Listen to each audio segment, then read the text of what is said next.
When we think about our behaviors and our values, our behaviors signal what we value, right? When we meet with our people and take an interest in them, that tells you a lot about who we are as human beings.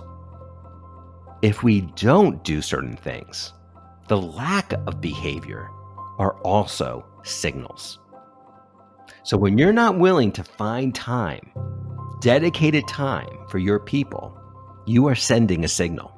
And it's not a signal that reflects very well on you.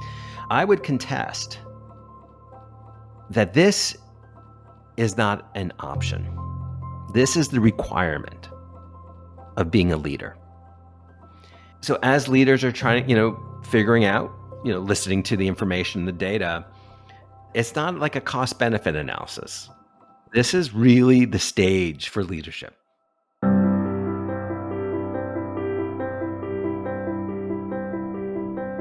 Hey everyone, welcome back to another episode of the Leading Saints podcast. Today I'm welcoming back a former guest, one of the few guests who is not Latter-day Saint that we have on the Leading Saints podcast, which I'm open to all backgrounds and perspectives, and especially someone like Stephen who's done a ton of research about the science of meetings. That's right.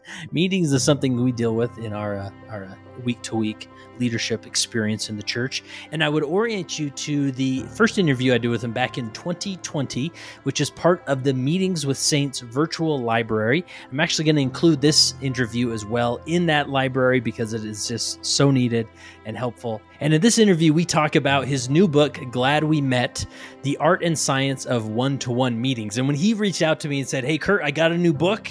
It's about one-to-one meetings," I thought this is perfect for our community where we're asked to do ministering interviews, right? All sorts of one-to-one meetings outside of that if you're a bishop and a relief society president, an elders quorum president. So I wanted to jump into this, and it turned out to be a great read. It just turned into a great interview. And listen in this interview as far as just the basics of having a ministering interview, the start, the heart, and the ending. And these are crucial components because if you're like my experience, whenever I've done ministering interviews or been a part of one, sometimes they can be a little awkward, right? You don't know what to say or start to, how much time do we take? And so Stephen gives some great perspective and best practices on how to step into these one-to-one meetings. And then also listen for near the end, we talk about one-to-one meetings in the context of the home, especially with our children. How do we go about that, right? Maybe some of you grew up in maybe a very rigid home where you're in your dad's, office and he's giving you this priesthood interview. But how can we go about giving effective interviews and starting conversations with our children, no matter what their ages are? Now, like I said, Stephen Rogelberg is not a Latter-day Saint, and so he talks a lot in the context of a secular office type of culture or dynamic, but all these principles are so applicable to our church experience as leaders. So let's get into it. Here is my interview with Stephen Rogelberg, the author of Glad We Met, The Art and Science of One-to-One Meetings. All right, today I get to welcome back Stephen Rogelberg, the Leading Saints podcast. How are you, Stephen?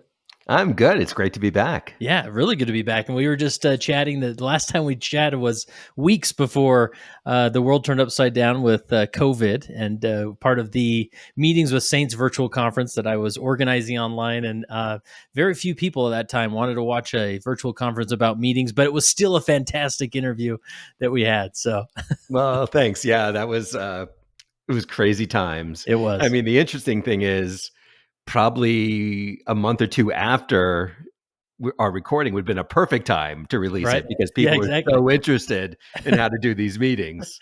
Yeah, the trauma was a little bit thick those first few months. So. Oh, that's for sure. Yeah. Now, in that time, we were talking about the surprising science of meetings. That's I don't know if that was your first book, but your first meetings book, or that was my first book for general audiences. Okay, gotcha.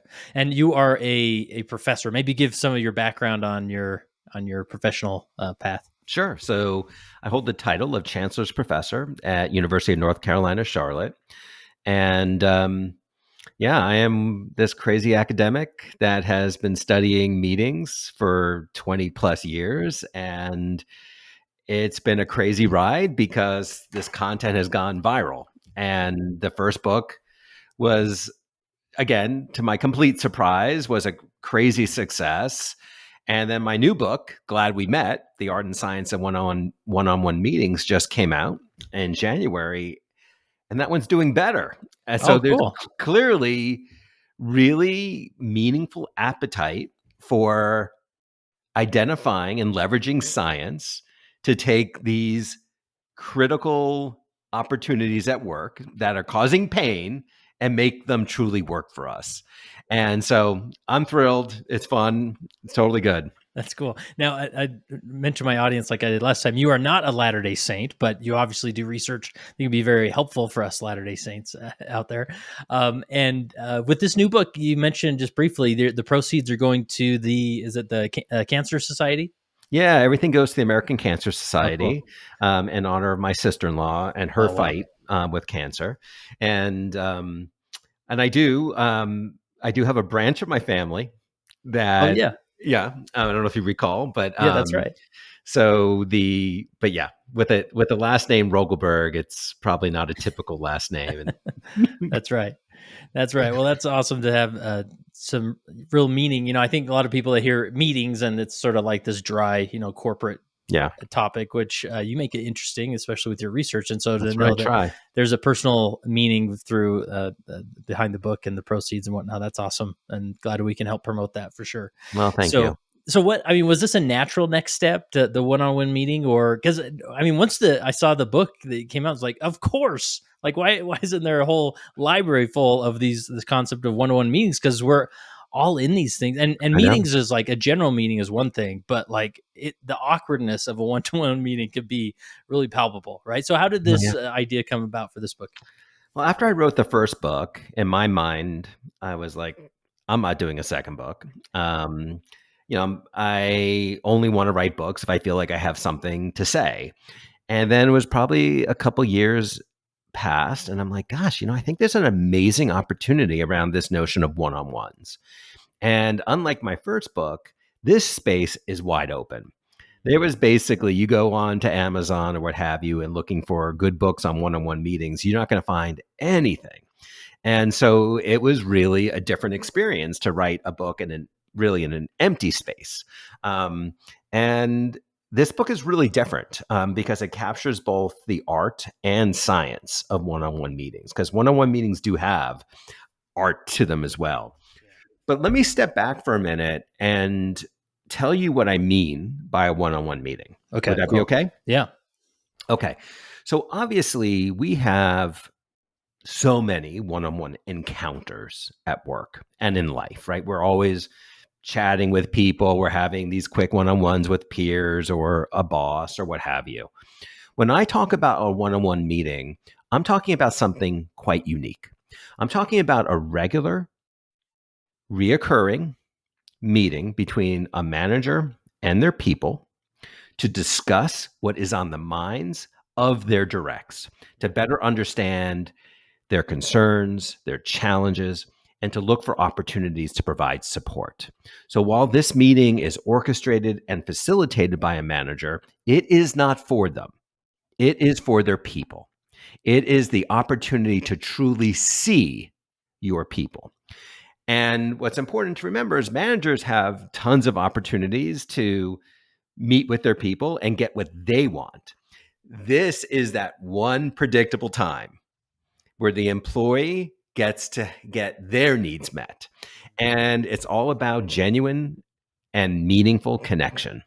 Nice. Yeah. And as you hear that, like a leading Saints audience, a lot of things are jumping out of that because in our faith tradition, I think the one-to-one meetings are actually more common in our faith tradition than maybe the typical evangelical or Catholic path, Yeah. because we have what is called ministering, where every individual in a congregation is assigned a handful of families or Mm-hmm. individuals that they can check up on and visit regularly, and then the elders quorum president or the relief society president, which is sort of like the middle manager of the congregation, they are asked to do one-to-one ministering meetings with everybody that they preside over at least once a quarter.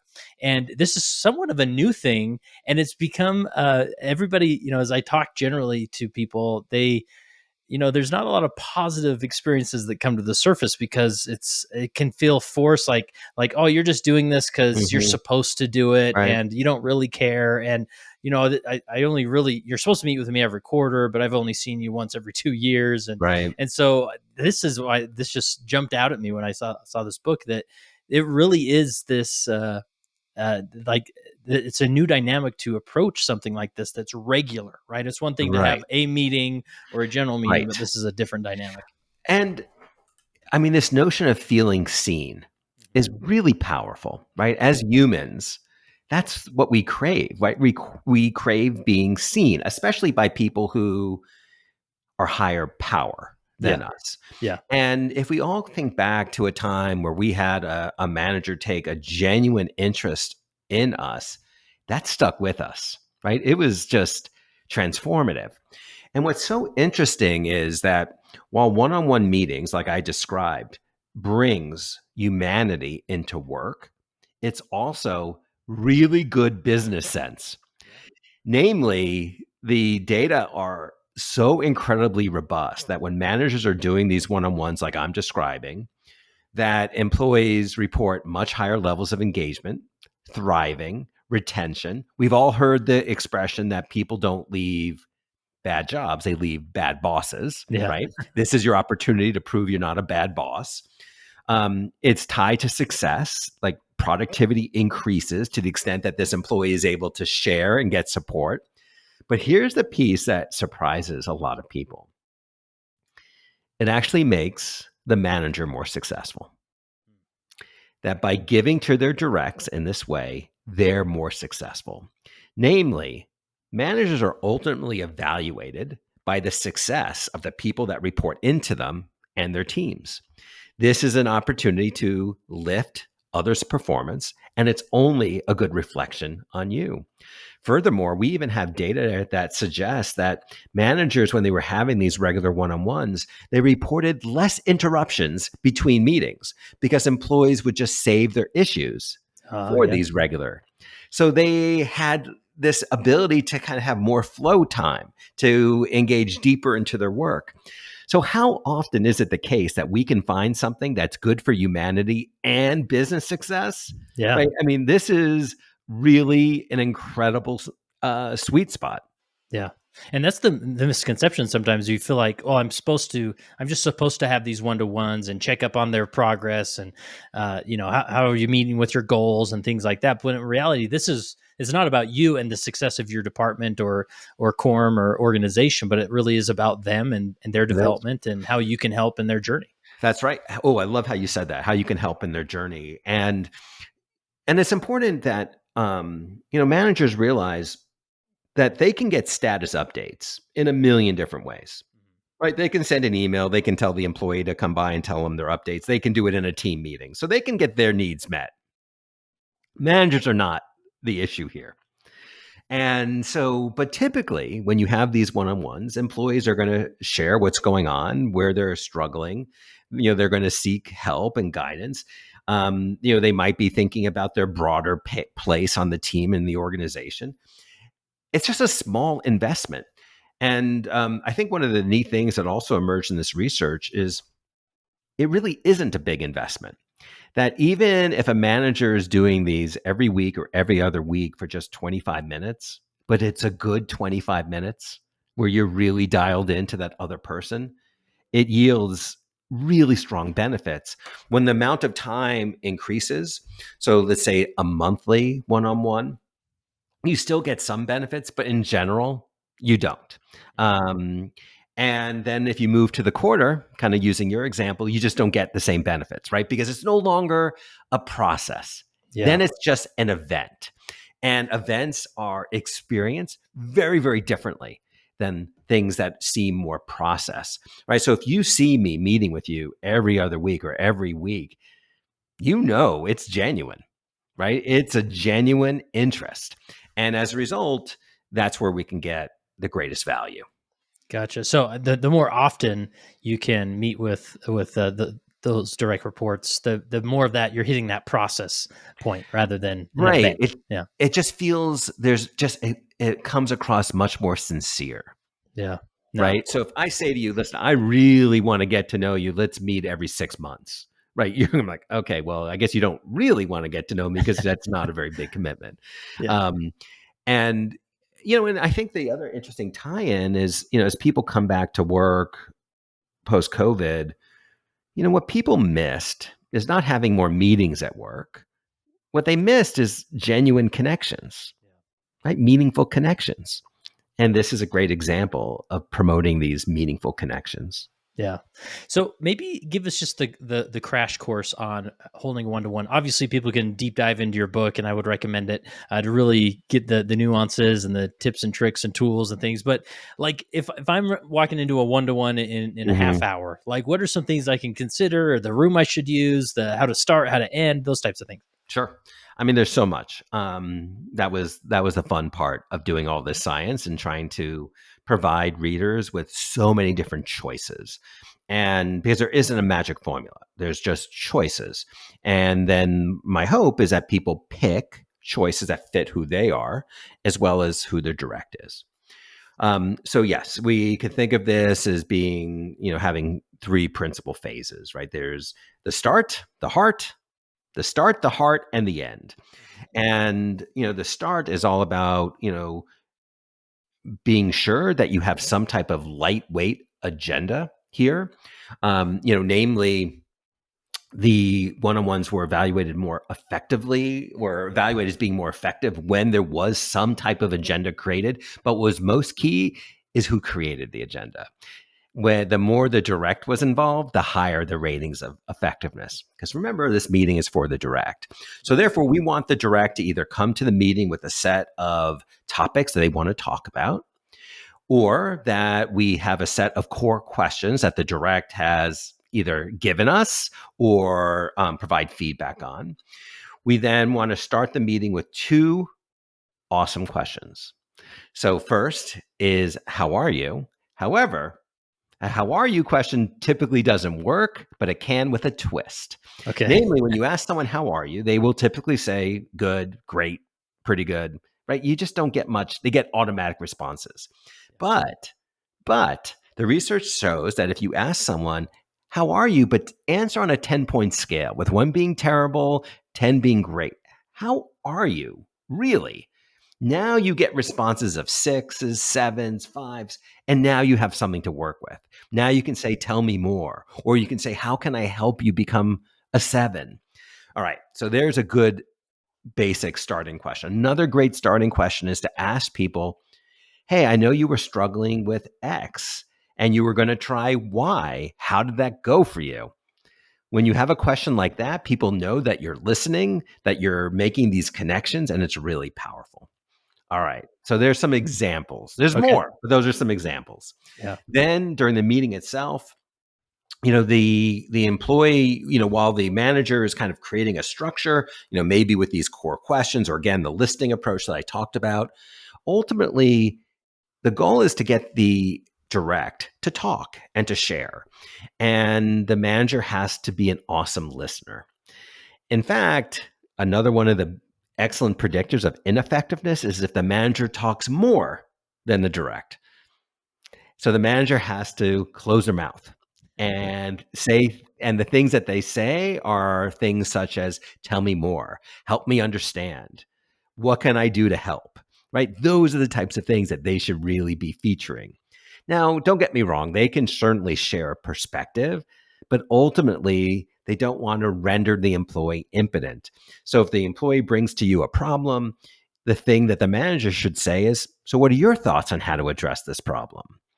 And then once the employee shares, unless it's an absolutely horrific idea that has meaningful negative consequences, let it go, right? Pick your battles. As a manager, you don't have to make your employees all do exactly how you would do things. And so pick your battles. If it's really critical, intervene. If not, let it go. So you have the heart where there's this free-flowing conversation, but it's really the manager's kind of prompting the employee to really engage and explore. Lots of offering of help, lots of appropriate vulnerability to try to create a safe environment. And then we move to the close. And the close has to exist, and it can't just a close is actually a thing. So when you think about closing, both parties talk about what they're taking away from the conversation. So who's doing what? I'm going to do this. You'll do that. Fabulous. So there's this meaningful recap so that no one leaves there wondering what was decided. And then finally, you want to try to end on a positive, right? We want to find something positive. We have a tendency to readily find problems. And so we want to challenge ourselves to end on a positive. So those are some of the key pieces, but there's so much more. I mean, that's the kind of the neat thing about the book is I lay out the most powerful core questions. I lay out how managers can deal with negative emotions, how they can provide feedback, how they can actually create a climate where they can actually ask for feedback from their directs. And so there's a lot to it. But that's the beauty of the one-on-one is that it can have so many different dimensions. Yeah. And now on the cover of your book, you have have two chairs displayed facing one another, and that's sort of the typical layout that we assume Yeah. walking in one of these. But I mean, is there benefit of doing going on a walk together, or doing it in a different setting, or Great. or do you want to make sure it's you're in a private setting? What comes to mind? Good. Excellent question. So what the data showed is that the location that had the highest ratings of desirability was actually the manager's office. The location with the lowest ratings of desirability was the direct's office. Then taking a walk, meeting at a cafe, or sitting on a park bench, they tended to have more bimodal responses. Some people absolutely loved it, but others hated it. Virtual versus face-to-face, almost exactly tied. But generally, employees just like the idea of some face-to-face. But generally, if they were conducted well, they were totally fine with the virtual option. Gotcha. The key in this is for the manager to ask, right? Because that's another one of those signals that this meeting is not for them. So as a manager, when you tell your people, hey, come prepared with what you want to talk about.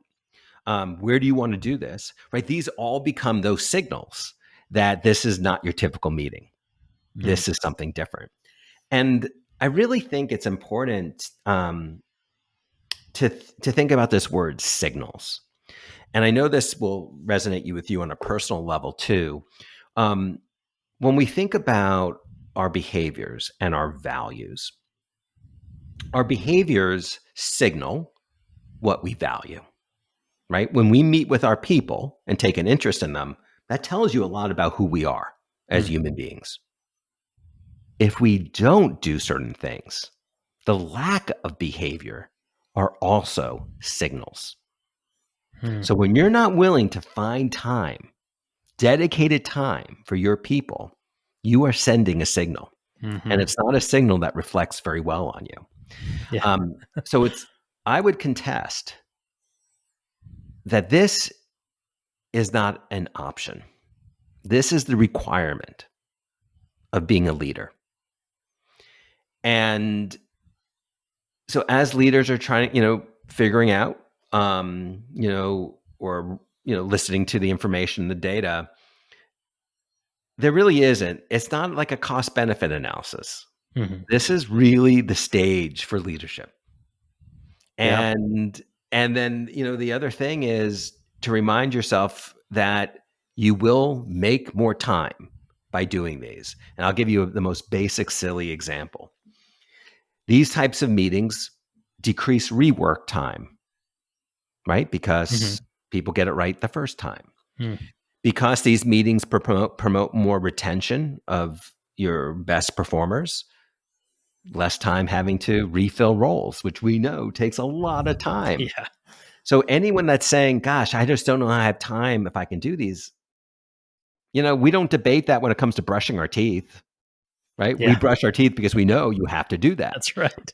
And that's what this is. This is not a debate. This is something that in contemporary models of leadership, especially in the world where people can lack connection, this is an imperative. Right. Yeah. Tell me about like the it's so easy to sit down in a one-to-one and be generally focused on like key indicators, right? And Mhm. of course, how are you doing? Maybe you try some of the 1 to 10 scale, and you want to make it personal. But hey, I mean, where are you at with the sales goals or the ministering visits or how are your families? Or like, it's so easy to just jump into Yep. the progress report type of thing. But you talk in the book about being authentic and personal and connecting on that way because the main goal here is you're developing a relationship with those that you work with, right? So Yep. any thoughts on making Sure. that going with to authenticity and making it a Yeah. really I love authentic that. meeting? Yes. Thank you for that. We want to try to create psychologically safe workplaces. When people feel safe, they tend to bring more of themselves to the work. They tend to be more creative, innovative. They help each other more. So psychological safety is just so incredibly helpful. And psychological safety is helpful at work, at home, everywhere, right?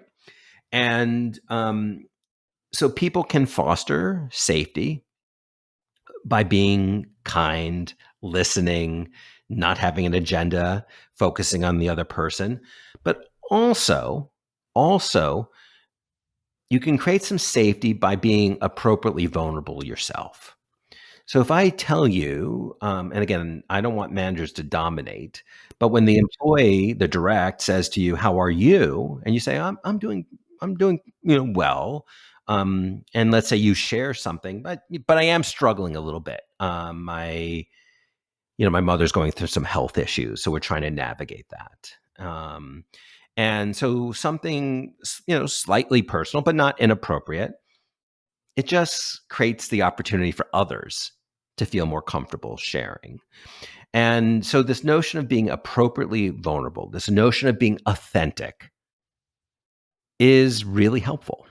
Back in the old days, we thought we'd want to portray our leaders as being superheroes with no problems or issues. Like, Yeah. we're past that.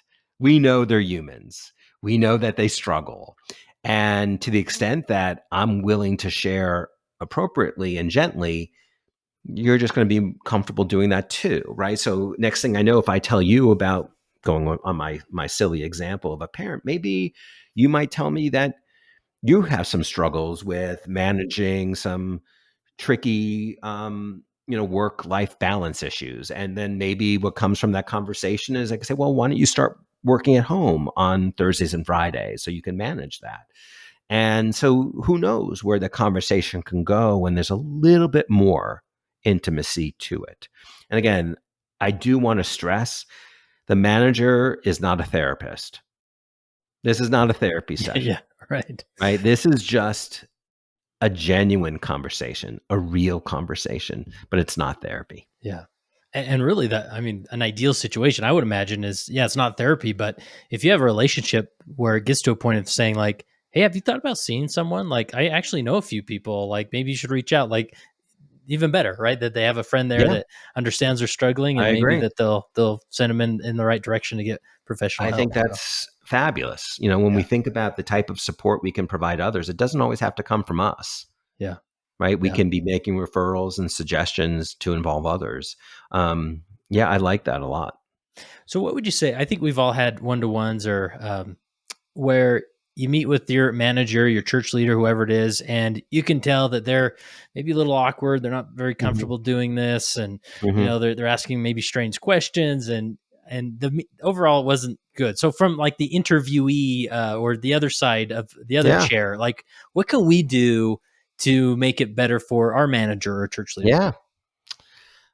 It's such a good question. Yeah, that's great. So I do get into that in the book because I think that's intriguing. And when we think about a one-on-one meeting, we can think of it as a dance of sorts, and it does take two to tango. Yeah. And so while the manager has majority of the responsibilities, the direct can do certain things to increase the chances of these things working. And let me just highlight a few. And in the book, I get into 10 critical behaviors. I won't do all those, but one is you as an employee can't get your needs met unless you know what your needs are. You can't get what you want unless you know what you want. It sounds silly, but it's actually pretty profound because people often don't give it the deep thought. And so before the one-on-one, you really need to identify what are the key things you need from that meeting. And by doing so, you're ready and prepared to share. And if the manager doesn't bring them up, you can pose it as questions or bring it up yourself. So that's one thing, prepare yourself. Two is um, engage and don't hesitate to ask for help, but do it constructively. There's two general ways of asking for help. There's a constructive approach and a dependent approach. Dependent approaches are where we basically just ask someone else to solve our problem. That doesn't help us long term. So what we want to do is ask for constructive help. We can say, listen, I'm thinking about trying X. What are your thoughts? Do you think that could be helpful or anything I'm missing? Or what are your ideas on maybe things I should consider as I, figure out a potential path, right? So those are more constructive ways of asking help. Another thing, and it goes so well to your comment that you made before this, which is managers in many ways, humans in many ways, are unprepared to have these conversations. We don't necessarily do a great job taking an interest in others. Hmm. We just don't. Humans tend to be self-oriented. Yeah. And we need to battle that. And we need to keep working at it and reminding ourselves of it. And so when that manager's in that meeting, when they engage in behaviors that are very other focused, we want to reinforce it. So when your manager says, how can I help or support you? Really, what should come out of your mouth first is, thank you so much. I so appreciate that. Right. So we can look for these opportunities to catch the manager doing things right. And this just allows these one-on-ones to, keep improving over time. So those are some examples. But again, Yeah. I got 10. I Yeah, got 10 for you. You teased us well. That's great. All right, And good. so it would be appropriate in this one-to-one setting to kind of just ask for feedback. Like, how am I doing as the manager, as the leader? What are you seeing? Is that appropriate to do? It is over time. I wouldn't Okay. start there. I think Yeah. we need Yeah. to build trust and not confuse the employee that this is for them. But I do think that once you create that trust, the manager can say, I'm trying to do an effective job bringing the team together and, creating a sense of we. What's your sense? Is this coming together? Do you have any feedback for me? I'm comfortable with that over time because indirectly, or maybe directly, it actually helps the employee, right? So if the manager gets feedback and makes changes, it helps the employee. So I do like the idea that over time, the manager can look for some opportunities to gather feedback, but that does take a little time. You Yeah. have to have a good foundation to do Yeah. so. Do you recommend, like, as you're meeting as the manager or the leader, are they taking notes? And obviously, because you're going to meet Mm, again, and it's so easy to forget. Like, oh, what did we talk about last time? I mean, do you yeah, recommend having some uh, uh, a continuous file of the things you've hit on as yeah, you're talking? yes. Definite note taking is important. And what we found in our research is that old school note taking, where a manager has a piece of paper and a pen, kind of like what Yeah. you're doing during Yeah. our Yeah. conversation, was just evaluated in a really positive way. They just see that person is much more engaged in the conversation when that person's taking notes. The notes are really important. And there's some interesting applications of those notes. So, first of all, those notes become the story of the employee, right? When you're doing these things regularly, those notes really represent that employee's journey and story. And therefore, when it comes to performance appraisal time, those things all can feed into it. And so you're not just plagued by a recency effect, right? You have the story of that person. Furthermore, I've even known some managers that will um, take their notes and actually throw it into ChatGPT and identify themes over time. And that's a very easy task for AI to play with. So there's a lot of different things that those notes could be used for, but the notes do communicate engagement, and that documentation can be very, very helpful. Yeah, really good. Before we wrap up, I want to ask, especially applicable to our audience with Yeah. it's in the home. Like, has your research shown anything as far as one-to-one interviews Yeah. with our children, with our I spouse, love or it. what comes to mind? Love it. Yes. Yes. This is a meeting type that you can bring into the home, namely having one-on-one meetings with your children.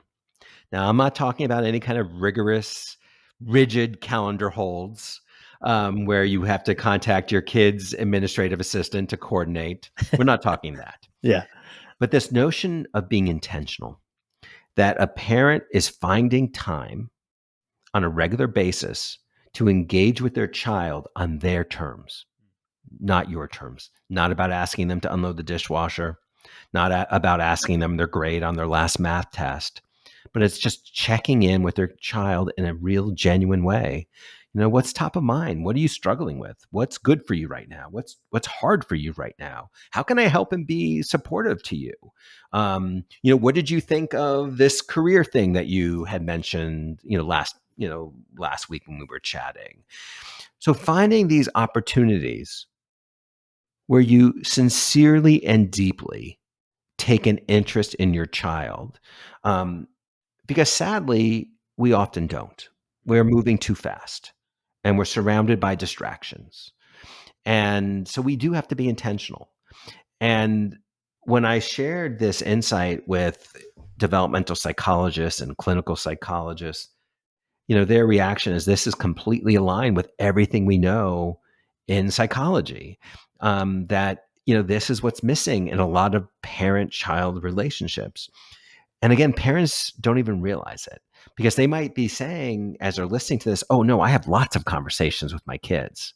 And I don't doubt it, but I'm talking about a different type of conversation. I'm talking about a conversation that's not for you as a parent, it's for your child. And that is a meaningful opportunity for connection with a person, right, that doesn't have the same power as you. And it helps build a great foundation of trust and of love and of intimacy. And it reflects so well on you as a parent that you are finding this dedicated space, no matter what, to feature your child. Yeah. And I would imagine is the more you have those, when the big topics come up, right? Like the big Yes. conversations you're supposed to have with your kids are maybe a little bit easier Yeah. to do and Yeah. broach those That's a topics. great observation. And Yeah. that kind of goes back to how almost we started our conversation about this difference between process and events, right? So if you are having these moments on a consistent basis, this just becomes part of the relationship as opposed to, 3 months later, hey, we need to sit down and talk, right? The kid's going to be very suspicious of your motives and intent. So yeah, Yeah. they create a foundation that when tricky issues do come up, it helps. In fact, I recently did this media interview, and the interviewer was bringing up this notion of something called the fundamental attribution error, Oh yeah. which is basically this idea that as humans, when we don't have a strong connection with someone, when they behave in a way that we don't like, we tend to just make assumptions about who they are as people, right? So you're late to this meeting because you are lazy, as opposed to a more nuanced explanation is you're late to the meeting because, oh, something must have come up. I hope that person's okay. Um, and that more nuanced explanation, again, is not the default for humans. But when you have a relationship and a connection, we tend to go there more readily. And that's Yeah. a beautiful thing. Yeah, for sure. For sure. Well, any other point, principle, concept you want to make sure we cover before we wrap up, or do we do a pretty good job? Oh my gosh, you always do a great Oh, job. thanks. And in many regards, you're just demonstrating the types of behaviors that you want leaders to have in their one-on-ones, right? When you think about your behavior during this podcast, right? You're asking great questions, you're listening, you're engaging, you're trying to get me to talk and share, and you're providing some guardrails, but you're creating a safe environment. So I think you're an awesome example, an exemplar of what we're looking for, from leaders when they do these. That's right. The interview is very meta, a one-to-one interview about a one-to-one meeting. That's So right. that's great. That's right. Awesome. Well, if people want to learn more about your work, get the book, I mean, where would you send them? Yeah, so come to my website, StephenRogelberg.com, StephenRogelberg.com. I have a ton of resources on there. I really tried to make it a repository of information, so definitely check it out. There's certainly links to the book, and as you noted, all my royalties go to the American Cancer Society. So check out the book to learn more about one-on-ones, and check out the book to help eradicate cancer. Awesome. Well, thanks for coming on again. And is there another project or book that will bring us back together, or do you know what's next? I hope so. I will surprise you. I hope so, though. I hope you keep geeking out about meetings, because someone's got to, because they're the downfall of our society at times. So Thank you very much. I appreciate it.